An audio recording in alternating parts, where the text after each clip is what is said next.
Welcome to episode 1 of the Four Quarters podcast with Alec Pecano. On tonight's episode of the Four Quarters podcast, I'll be going over my NBA predictions for the 2024-2025 NBA season, as well as at the end of this, you will get my prediction for the NBA Finals, and you will also get who I think is going to make a Cinderella run in the NBA playoffs this year. But let's get started. We are going to start with my NBA standings, and we're going to start in the Eastern Conference. The 6 teams that are in the playoffs, going from 6 to 1. At number 6, I have the Orlando Magic, who did make the playoffs last year. They did not have to go through the play-in, and they took the Cavs to I believe it was 5 or 6 games, and they lost in the first round of the playoffs.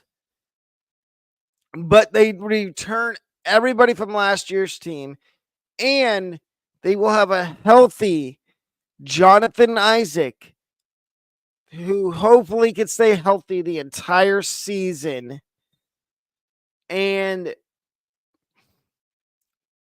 I feel like the Magic could maybe make a hint special run in the postseason, which that's a teaser for later on. At number 5 in the Eastern Conference, I have the Milwaukee Bucks with Giannis Antetokounmpo and Chris Middleton. And I think the Bucks are another team that they're going to finish inside the top 6 in the NBA. These are my predictions, as I like to say. So these standings could be right at the end of the year, or they could be wrong, or they could be right, but the order could be changed of the teams. But Milwaukee, I like that they return a lot of their guys from last year.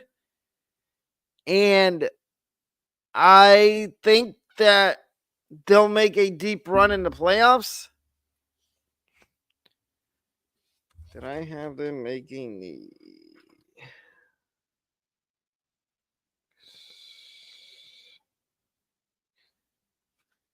Okay. At the 4th seed now is the New York Knicks, who made in the records of the teams. The Magic, I think, are going to go 44-30. The Bucks 45-27. The Knicks, I think, will go 46-18. And I like the trade the Knicks made, a 1-for-1 swap with draft picks attached for Karl Anthony Towns. And I feel like that's a big upgrade for the Knicks. And they got rid of Julius Randle, who was eating a lot of cap space from it on their team. And I feel like the Knicks are another team that could potentially make a run in the playoffs. At number 3, I have the Cleveland Cavaliers, who re-signed. It seemed like they re-signed everybody and they didn't lose a lot of guys in free agency. And I think they're going to have a really good season as well. And their record is going to be 48-14. The number 2 seed is going to be the Philadelphia 76ers.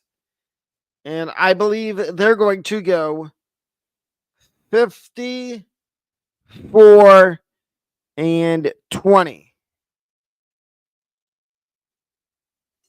Yeah, 54-20. The Sixers returned almost all their production from last year. And I believe they signed Paul George in the offseason, which makes for an interesting starting 5. Paul George, Tyrese Maxey, Joel Embiid. That's a big three in Philly. And quite frankly, to me, that's a scary big three in Philadelphia. That I'm scared even if I'm Boston. If I'm the Celtics, if I'm the Bucks, if I'm any of the teams that I'm going to talk about in a few minutes that are in the play-in in the Eastern Conference, I would be scared to play the Sixers. And my number one team in the Eastern Conference should be a shock to nobody. They made the finals last year. It is the Boston Celtics, and I have the Boston Celtics going 62-12. The Celtics return everybody.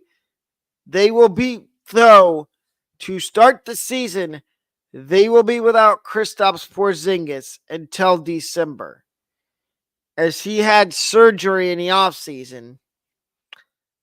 But I don't think that's going to affect the Celtics at all. If anything, you're going to be seeing the Celtics to start the season at probably 90% healthy. Because I don't think, Drew Holiday didn't play any of the preseason, but I think he's going to play opening night. And those were really the only two injuries for Boston. Now we get to the play-in, the 7 through 10. So it's 7th in the East.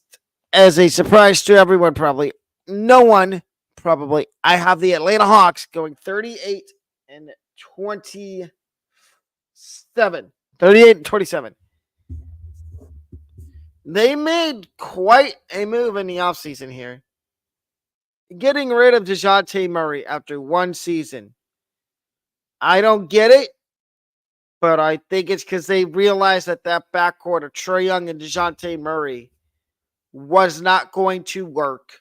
So they said, you know what? It's either we get rid of Trae Young or we get rid of DeJounte. And Trae Young has been here for a while. He's been here longer than DeJounte. So we're going to get rid of DeJounte Murray. And they traded him. And I have the Hawks finishing in 7th in the East. At 8th in the East, I have the Toronto Raptors going 36-24.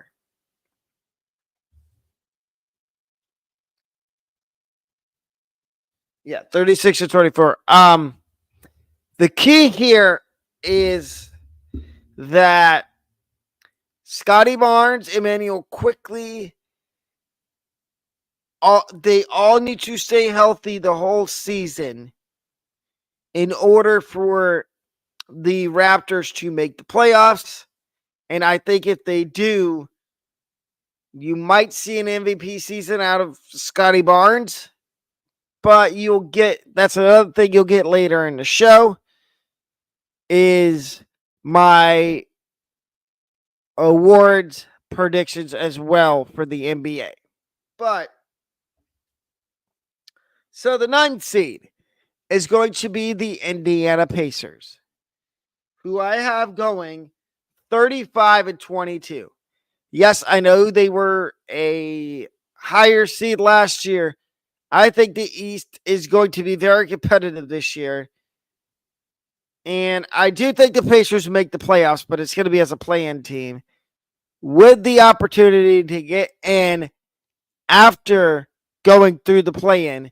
And the last team making the playoffs in the Eastern Conference for me is, of course, the Miami Heat going 33-24. I think the Heat make the play-in going 33-24. You can't ever count Eric Spoelstra out. You can try, but it's like, I'm going to use a quote here. It's like counting out in football, in college football, it's like counting out Oklahoma State when they still have Mike Gundy as a head coach. You don't do it. You don't bet against a team that's been known to make the playoffs every year that Eric Spoelstra has been their head coach. And that is the key, and I am not doing that. The teams now, we get to the teams outside the playoffs in the Eastern Conference. And you might be surprised by a couple of them. The first one is the Charlotte Hornets. They barely missed the playoffs. They missed the playoffs by a half game, going 32-28. And they could easily sneak into the playoffs if one of the teams I talked about that's in the play-in just has a horrible season, which could possibly could happen. You don't know. You never know. But I think as long as LaMelo stays healthy, Brandon Miller stays healthy, Miles Bridges stays healthy, and doesn't get in trouble off the court, that the Hornets will at least win 32 games. The second team I have missing the playoffs is the Chicago Bulls. And Chicago Bulls, Pidge, I think it's time to blow it up. I have your record at 29-43.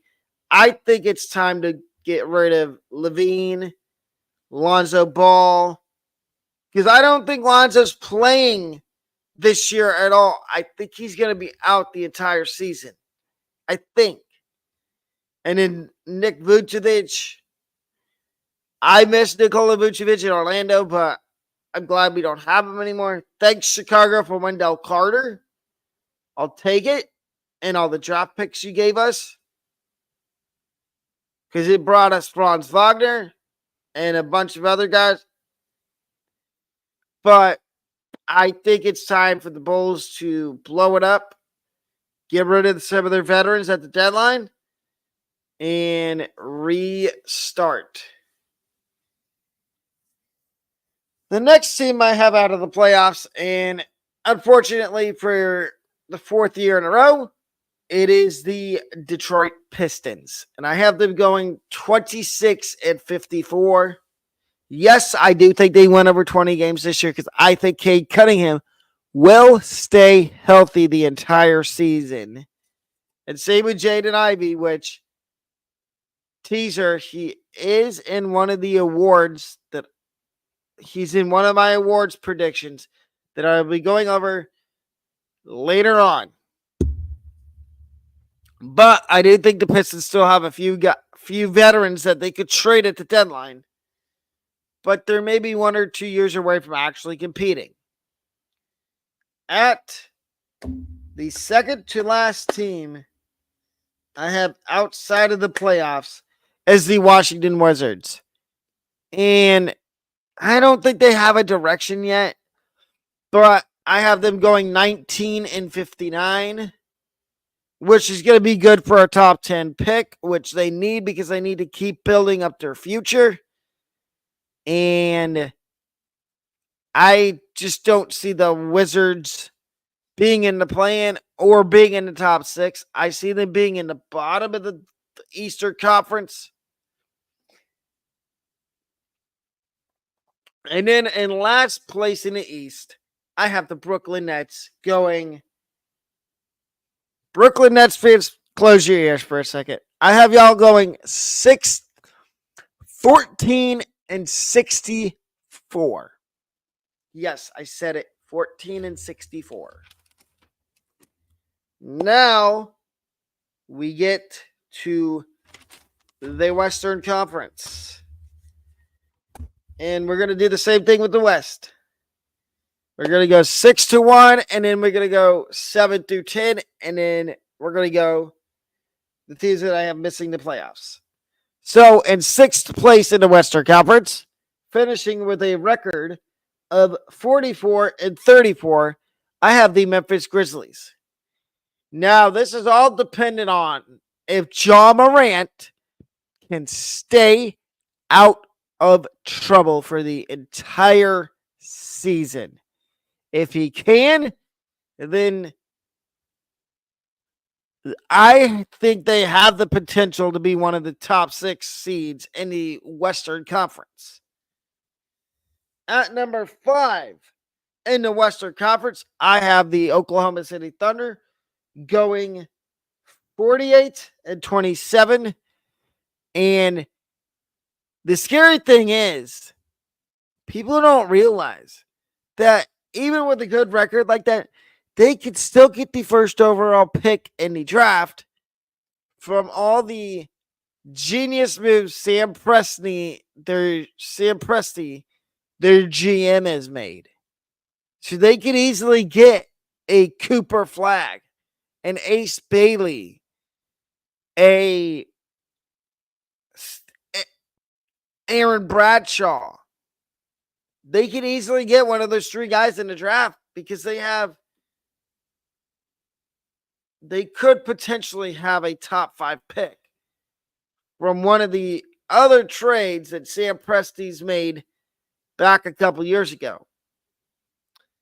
At number 4 in the Western Conference, I have the Phoenix Suns going 51-28. Yes, I said it. The Phoenix Suns will go 51-28 this year because I think their big 3 of Ayton, Booker, and Durant all stay healthy the entire season. Number 4. That was number 4 seed. Number 3 in the West, and it's a shocker to a lot of people. I have the Golden State Warriors going 53-24. Yeah. Missing out on the 2 seed by 1 game. I think we're going to see the return to dominance for the Golden State Warriors this year. With Steph being healthy a whole year, Jonathan Kuminga taking another step, Moses Moody stepping up, Bernard Pajinski stepping up to a bigger role, Draymond Green kind of taking a back seat and being a mentor to the young players. Kevon Looney kind of stepping back and taking a back seat to Trace Jackson Davis. So I see the Warriors finishing in second. And third, in second place, I have the Minnesota Timberwolves going 54-24.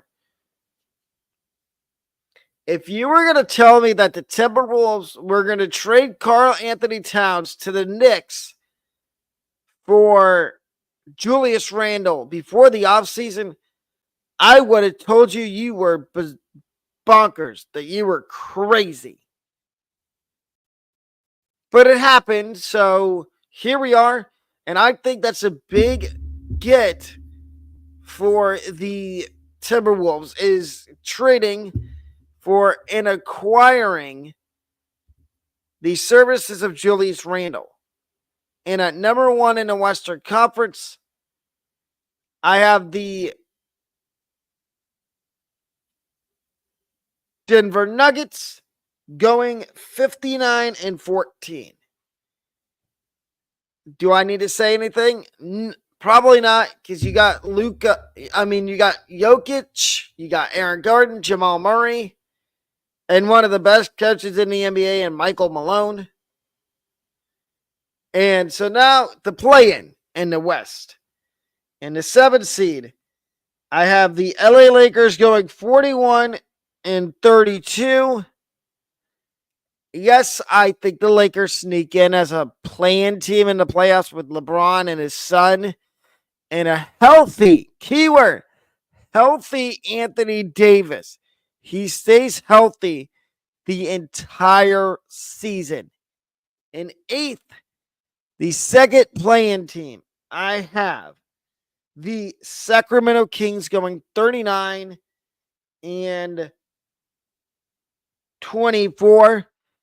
Yes, I think I could easily see the Kings somehow slipping into the 6th seed, but I could also see them being a play-in team with De'Aaron Fox and Domantas Sabonis. Number 9 in the West, I have the Dallas Mavericks going 35-28. Yes, the Mavericks will make the playoffs with Luka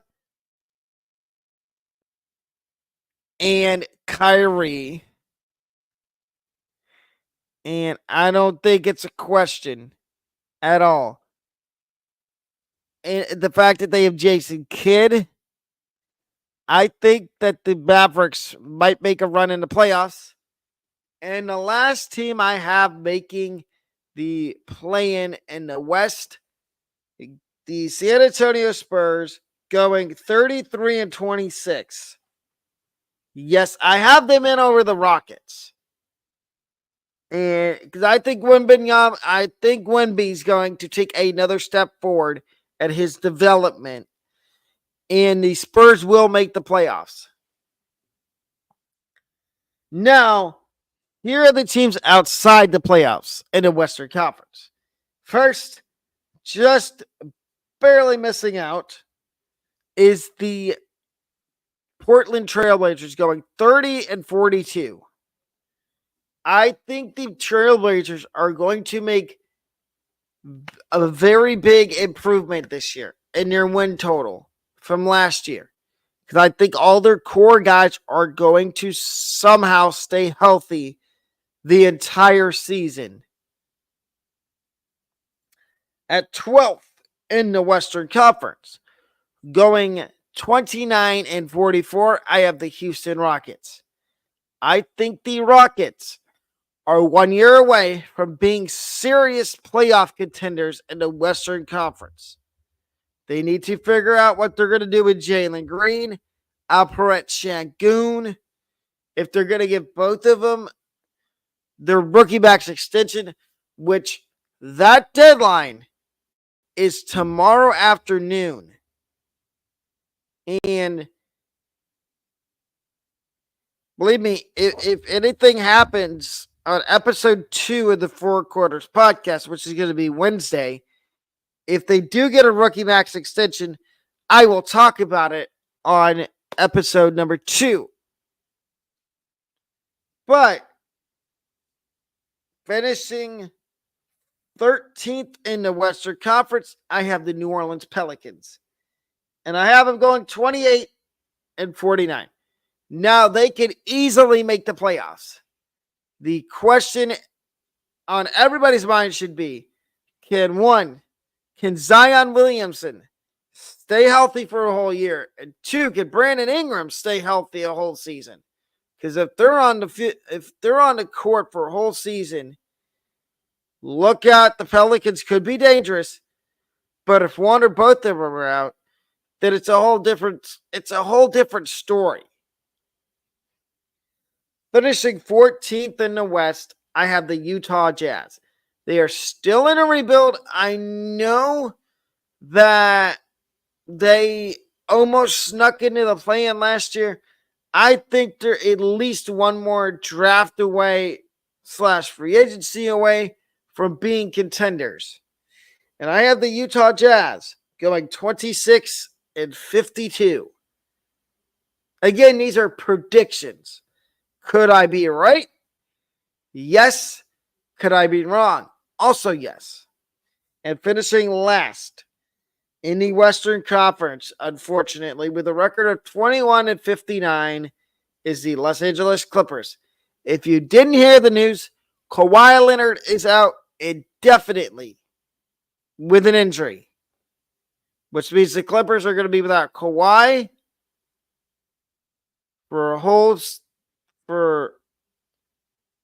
season, probably 2 or 3 months. And so it's down to just Paul. I wanted to say Paul George, but he's not there anymore. It's down to James Harden's by himself.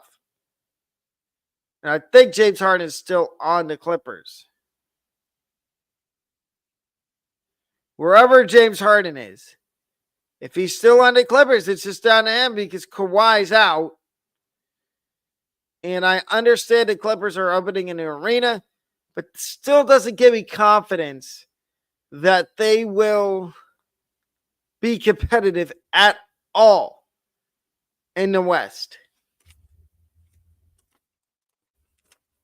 Now we get to the playoffs. My playoff predictions for the NBA. So we start with the East play-in. And you have the 7-8 game between the Hawks and the Raptors. And I have the Hawks winning.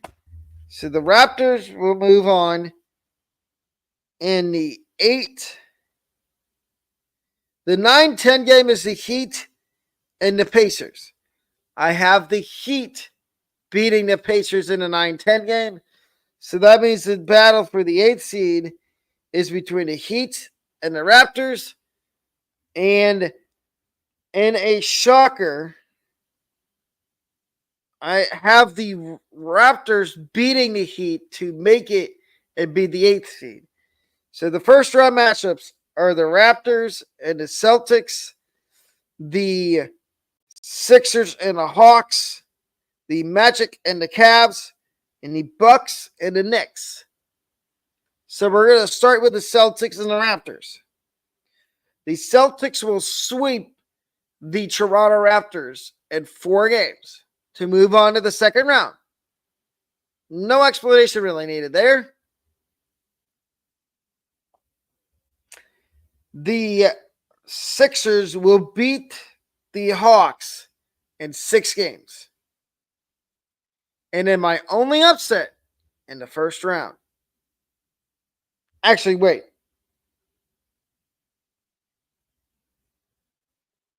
Yeah. And my only upset in the first round. The 6 seed Magic will beat the 3 seed Cavs in 6 or 7 games.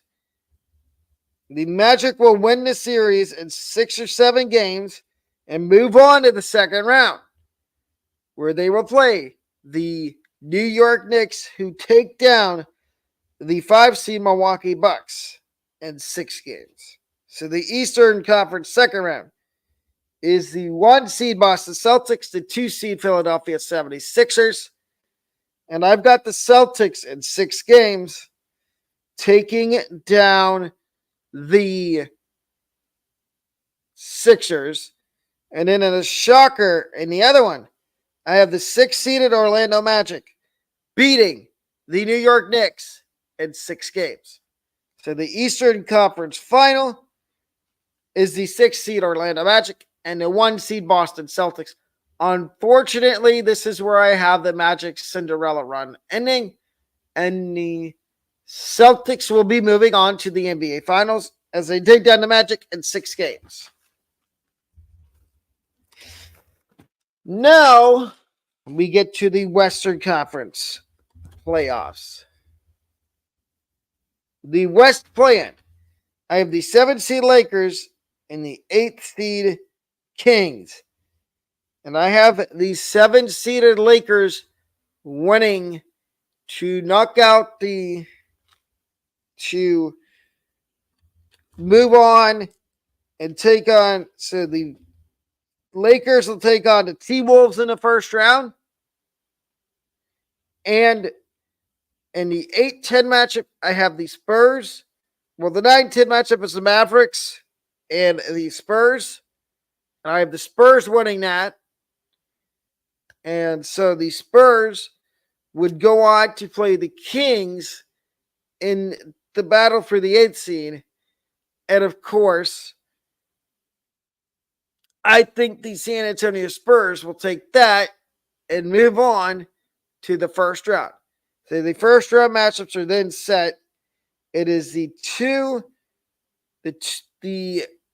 number 2 seed Minnesota Timberwolves and the number 7 seed Los Angeles Lakers. And I have the T-Wolves winning in 7 games. In 6 games, correction. Then I have the 1 seed Denver Nuggets and the 6th and the 8th seeded San Antonio Spurs. And I have the Denver Nuggets winning that series in 6 games. Then I have the 3-seeded Warriors and the 6-seeded Grizzlies. And I have the Warriors in 6 games as well. And then the only shocker here is I have the 5-seed Thunder and the 4-seed Suns. And I have the 5-seeded Thunder winning in 6 games to go on to the second round. So the Western Conference second round is going to be the 4-seed Minnesota Timberwolves and the 1-seeded Denver Nuggets. And the Nuggets, the T-Wolves, upset the Nuggets in 7 games. Then I have the 3-seed Golden State Warriors and the 5-seed Oklahoma City Thunder. I think this is where the Thunder's magical season ends. They lose to the Warriors in 6 games. So the Western Conference Final is 3-seeded Golden State Warriors versus the 4-seeded Minnesota Timberwolves. And I am taking the Warriors in 6 games. And we get a finals rematch between the Celtics and the Warriors. And I have the Celtics winning the championship in 6 games. And now you get my awards predictions for the NBA, starting with my MVP. And most people's MVP prediction is going to be Luka Doncic. Not mine. I think Victor Wembanyama is going to win MVP this year in the NBA. And I tell you why. Not a lot of people are picking Wemby to win MVP. They think it's going to be Luka or Shea or Kate if he stays healthy and somehow the Pistons sneak into the playoffs. Same with Scotty Barnes in Toronto if the Raptors make the playoffs. Or maybe Jason Tatum gets another MVP or Jaylen Brown. But I don't see that. I think Victor Wembanyama is going to win it because he's going to put up an insane amount of points, which you will hear how many points I think he's going to put up in a little bit. Now we get to Coach of the Year. And of course, since I have the Spurs making the playoffs, my Coach of the Year is going to be Greg Popovich. I think Pop gets another Coach of the Year after leading the Spurs back to the playoffs, after the Spurs missing the playoffs for the last 4 years. My most improved player this for 2024-2025 is going to be Jaden Ivey of the Pistons. I liked what I've seen from Jaden Ivey in the preseason, and I think that's going to translate in the regular season to him being one of the finalists for the most improved player and winning the most improved player award this year.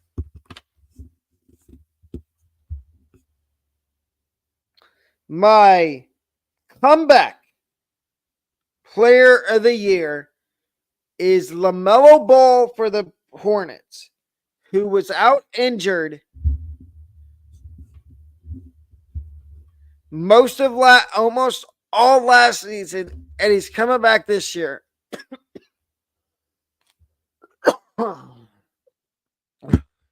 Sorry. And I think he's going to win most comeback player of the year for one reason. I think he's going to go on a tear this year and possibly help the Hornets somehow sneak into the playoffs out of nowhere.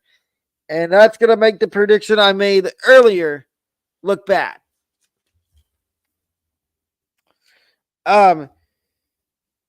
Defensive player of the year is going to be Victor Wembanyama. And this was self-explanatory and simple. He's one of the best defensive big men in the NBA. Move over, Rudy Gobert. You got new company for Defensive Player of the Year. And my Rookie of the Year, it's going to surprise some people. It's not a name many people are talking about for Rookie of the Year. It is Carlton Carrington of the Wizards. He's going to get a lot of playing time. He's probably going to be a starter at Washington. And I can see the Wizards giving him the reins to the offense and saying, here, you be the primary ball handler and scorer. And that's how he wins Rookie of the Year. Now, here are my stat leader predictions for the 2024-2025 NBA season, starting with the points leaders. And at the top is going to be Trae Young. I think he's going to average around 34.5 points. Yes, that's something that's set in stone. Trae Young averaging over 30 points per game. I think it's a done deal. I think it's going to happen now that DeJounte's out. And Jalen Johnson's good, but he wants a max extension. Rookie max extension. Is he going to get it? Maybe he does. Even if he does, I still think Trae Young leads his team in points. Number 2 leading point getter will be Victor Wembanyama with 32.5 points. Victor Wembanyama is one of the only good players on the Spurs, and I think he will average 32.5 points this year. And number 3, what would this list be? What would the points leaders be without Steph Curry? And I think Steph is going to average 31.5 points in the 2024-2025 NBA season.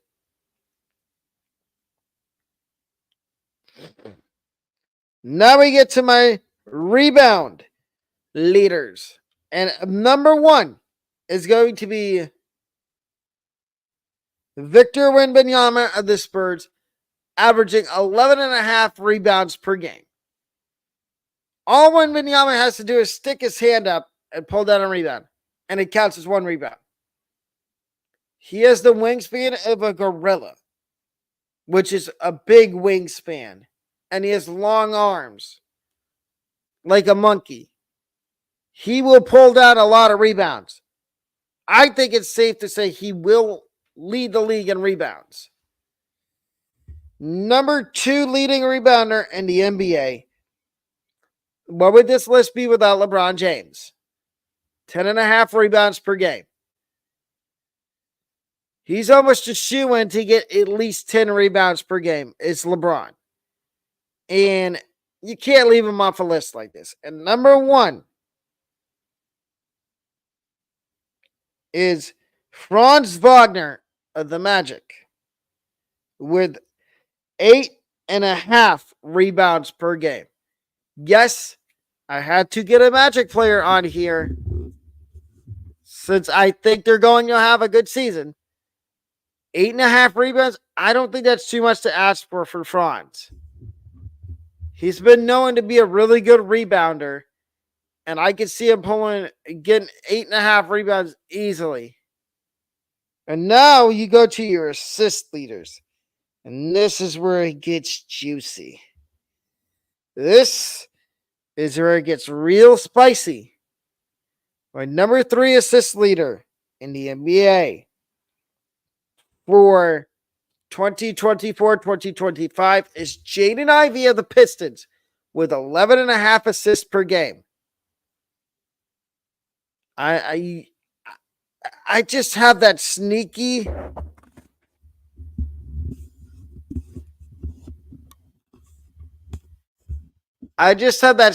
suspicion that Jaden Ivey is going to average at least 10.5 to 11.5, 10.5 to 11.5 assists per game. this coming year in the NBA. Number 2 on the assist leader list is Victor Wembanyama with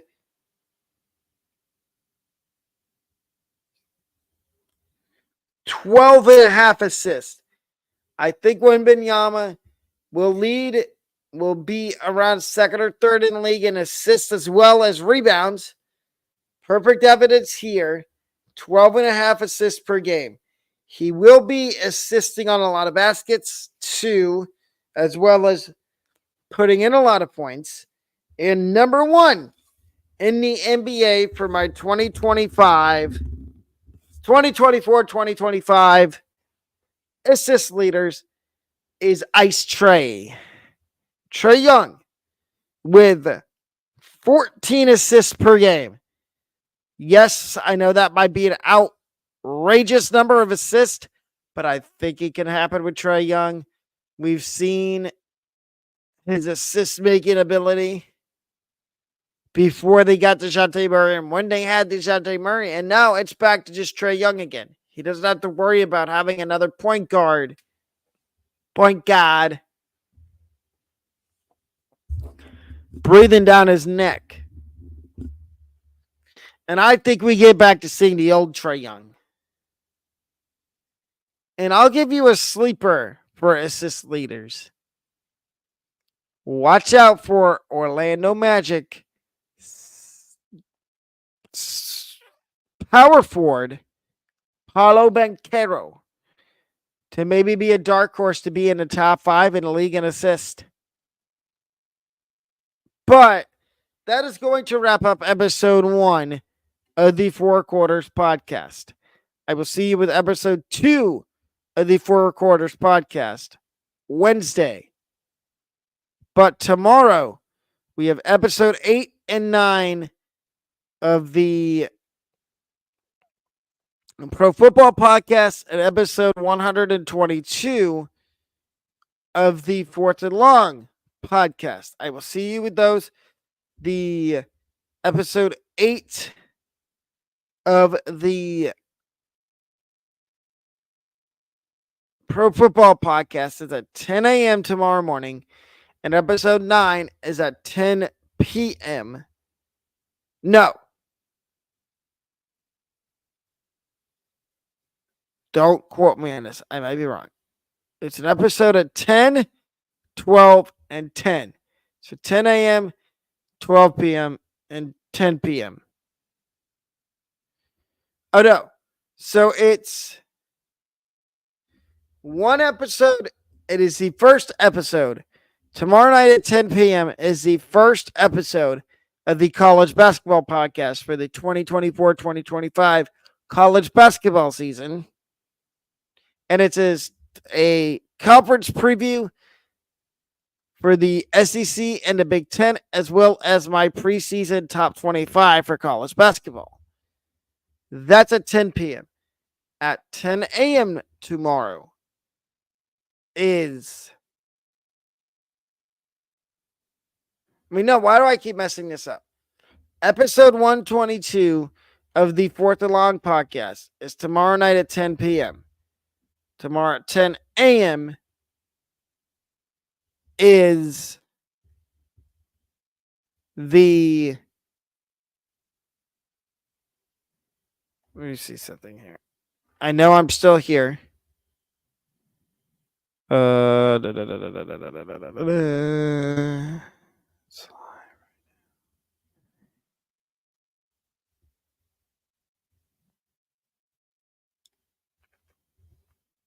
We got a bunch of podcast episodes coming up this week. Put it that way. Whether it be the Fourth and Long podcast, whether it be Four Quarters podcast, whether it be the Pro Football podcast, or the 3 episodes this week that you're going to get of the College Basketball podcast. But that's going to wrap up episode 1 of the Four Quarters podcast. I will see everybody tomorrow for more entertaining videos here on this YouTube channel. Have a wonderful rest of your night.